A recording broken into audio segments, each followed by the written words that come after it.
Hey folks, this is Jake Davis with a wrestling recap for you today, and we're going to talk about Summerslam 2020 held last night from the Amway Center in North Florida. Yes, and I'm wearing my Justice League shirt with a hole in the shoulder, but I don't care. I kind of don't even want to talk about this show. It sucked. First off, let's address the Thunderdome thing. While it's nice that there's some kind of fan interaction, I thought that the combination of the rapidly changing screens as well as the obviously bad piped in sound crowd, which gave me serious Grandmasters of Wrestling vibes. I didn't mind it for the one match on back at Backlash between Edge and Randy Orton because they're going for a gag, and I even said at the time that I think they should have gone more all out with that. And just even make a joke out of it, like cut to sweeping crowd shots from like WrestleMania 18 or some shit, I would have enjoyed it. I would have laughed. But I just I had problems with this show, and I guess I'll go through them I go through it. Opening matches for the SmackDown Women's Championship: Bayley with Sasha Banks in the corner taking on Asuka. Now, Bayley and Sasha Banks are also the Women's Tag Champions, and Sasha is also the Raw Women's Champion. So they got all the belt gold right now, and Asuka will be facing Sasha later in the night. This was a pretty good match. I actually liked the story. I have nitpicks, but I liked the story of the two women's title matches.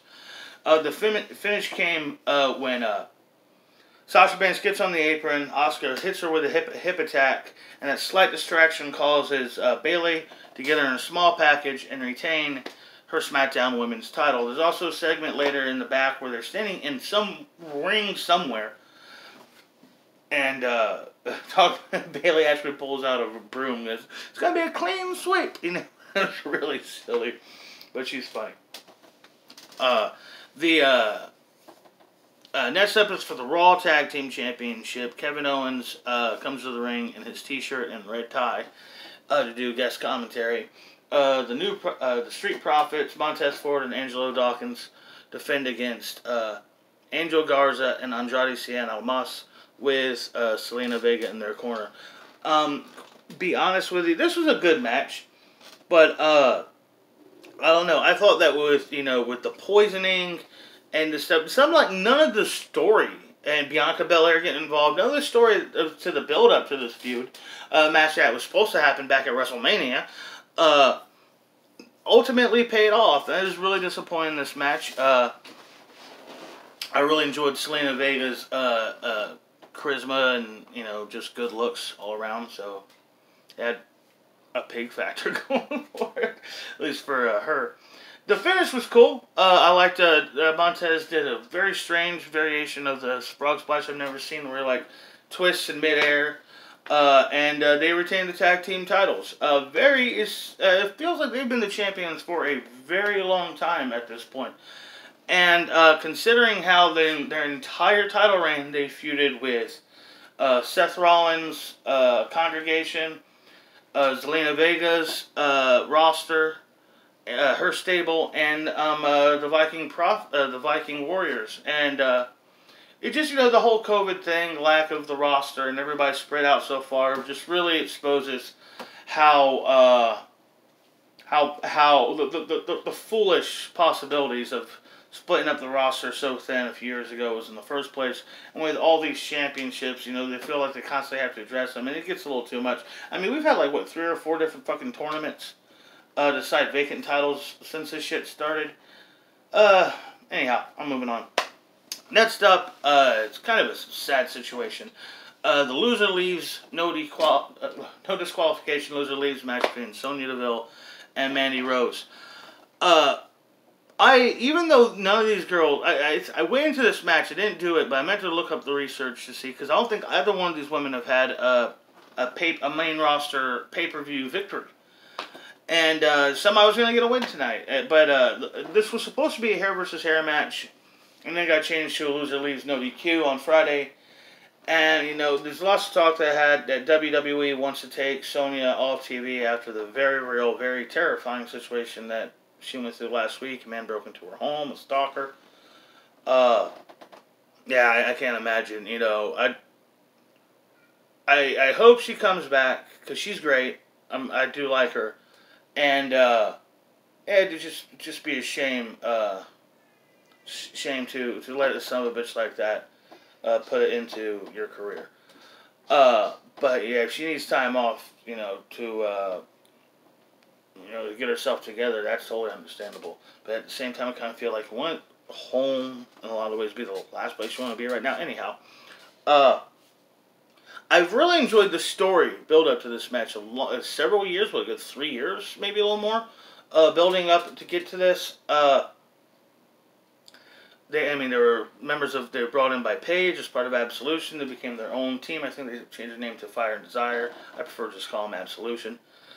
And then this slow, not infatuation, but a genuine love for Mandy Rose.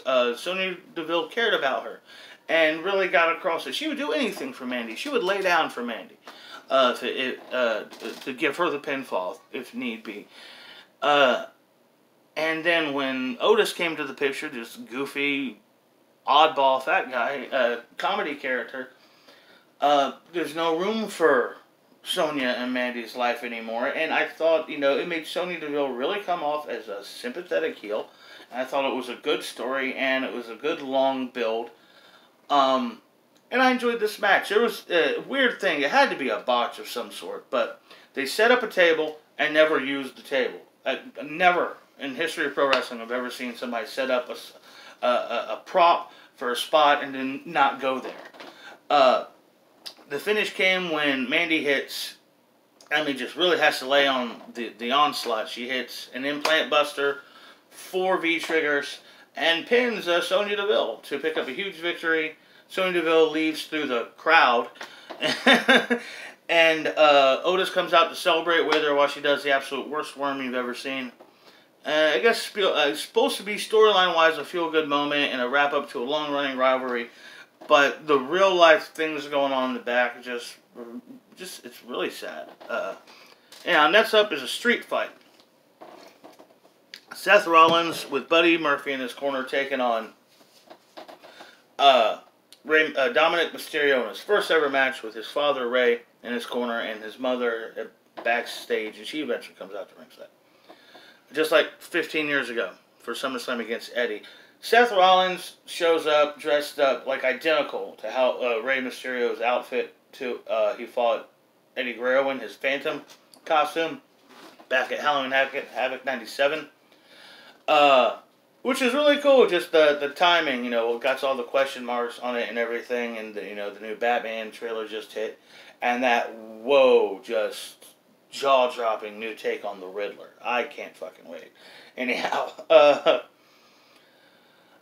this is probably my favorite match on the show just because of the story. There's never in doubt that Dominic was going to lose. He can't beat a guy like Seth Rollins in his first match. But the trying to torment his mother, and when Ray had really taken a beating using the kendo sticks on Seth, Seth just welting up and bruising all over the place. Seth hits him with a stiff power bomb. They handcuff Ray to the ropes, the bottom ropes, and then go after Dominic's mom. And Dominic's able to fight off Murphy and Seth by himself and looks just strong as hell for a while. Hits a 619, hits a frog splash, but can't get it all. Eventually, he just succumbs to the experience of Seth Rollins. Rollins eventually hits a curb stomp and pins Dominic while he's looking Ray right in the eyes. Surely the storyline isn't over, but a hell of a showing from Dominic. A good match, a good story. My favorite part of the whole show, easily. Next up was the Raw Women's Championship, Asuka versus Sasha Banks, with Bayley in her corner now. Now, I got problems with it. First off, I thought it would have been a better story for Asuka, overcoming the odds if they would have put these matches back to back. And second problem I had with this was Asuka comes out to her full-blown intro. The dance, the robe, the mask, and I think after suffering a victory earlier in the night, it would have been a far better character development, storytelling, if she just hit the ring like it's a Royal Rumble. The heels are in there, they go through their big whole thing, because Sasha it's her first entrance of the night, even though she was in the corner. But Asuka's music hits, and she just should just come run to the ring like a Royal Rumble match. And maybe even hit Bayley with a clothesline on the floor. Just kick the match off, hit the ground running on this match. I really thought they should have done. Other than that, it was a good match. Maybe even better match than the one with Bayley earned the night. This was probably the best overall story of the evening. The finish is almost identical. This time, Bayley is up on the apron. Asuka goes for a hip attack, but Bayley jumps out of the way. She wouldn't take the bullet for Sasha like Sasha took for her earlier in the night. Sasha goes for the backstabber, but Asuka rolls through, locks in the Asuka lock, and Sasha taps almost immediately, making 5-4-5 for Sasha Banks of winning the Raw Women's Championship and then losing it in her first title defense. Wow, that poor thing. What a weird way to treat maybe your best female wrestler on the whole roster. Next up is the WWE Championship match. Drew McIntyre versus Randy Orton. And to be, this match was good, but I still thought it was a bit plotting. It played a lot into the story, Randy Orton's viciousness, Drew's tenacity. I love how neither men were able to... Both guys bleed, and it looks like hard way, too. And I love the one spot Randy has the stalling vertical suplex on the floor. Instead of dropping them backwards, just drops them abdomen first across the announce table. I always like those kind of spots. Where they, throw you off, do something else. The finish comes where Drew McIntyre is in the corner. He's calling for the Claymore. He runs in, but Orton ducks. Drew tries to get to his feet, turns around, gets caught in an RKO, but Drew spins around, hooks Orton in a landslide, and wins the match. This was cool. But I think the Drew McIntyre, since he beat Brock Lesnar in great fashion at WrestleMania, he's fought Seth Rollins, Bobby Lashley, Drew McIntyre, and Randy Orton in basically standard feud, standard match situations. All good matches, all fine hype, but they need to establish something. I mean, he had the personal rivalry with Dolph, being old friends. He had a guy that was definitely the favorite fighting Orton. I don't know. I guess they don't really want to spend money on steel cages or anything, but they should have some different odds for him to overcome, like a solid triple threat or fatal four-way, something where he doesn't even have to be pinned. I just think it's time to move on from Drew being challenger steps up, gets beat, challenger steps up, gets beat, challenger steps up, gets beat. That's a great way to make a babyface champion look strong, but at the same time it can eventually get bland and boring, and I think we're getting close to that right now. Main event time. Otherwise, just it's still excellent match. Main event time. The Universal Championship. Falls Count Anywhere. Bray Wyatt versus Braun Strowman. And while I've been talking about the women's matches were fine, the tag match was fine, the street fight was fine, all the matches were fine. This is where, once again, like a takeover, kind of dragged down to me. Because these guys had a dull match at Money in the Bank, and then a shit match at Extreme Rules. So now we get a rubber match, and it gets to be the fucking main event. Oh, yay. Fucking whoopee. So I could not care less about this match. I just wanted the show to end, and it was definitely going crazy by this point from all the sound noise, all the crowd noise was just driving me fucking nuts. The whole show was so annoying. God, the banging on the plexiglass was annoying too, but at least it was real. It was there. Oh God. They eventually fight to the back, just to the gorilla position, where of course Bray Wyatt's red lights are on only back there for some reason. He hits his sister Abigail. Braun kicks out. They get back to the ring. Braun hits the running power slam, a kick out. Braun goes into the ring, gets a fucking box cutter. Cuts the top layer off of the canvas, just exposing the boards. Then Bray hits his standing rock bottom, and then two Sister Abigails, and all three moves looked like he missed the wood. And they all looked real awkward, too, because he's doing these moves to a guy that's so much bigger than him. But the second one, third Abigail and all hits, and Bray Wyatt is now a 3-time world champion. Not a single mention. Maybe they mentioned it on commentary, but I was expecting Alexa Bliss to cost him the match. And I guess that just totally got dropped.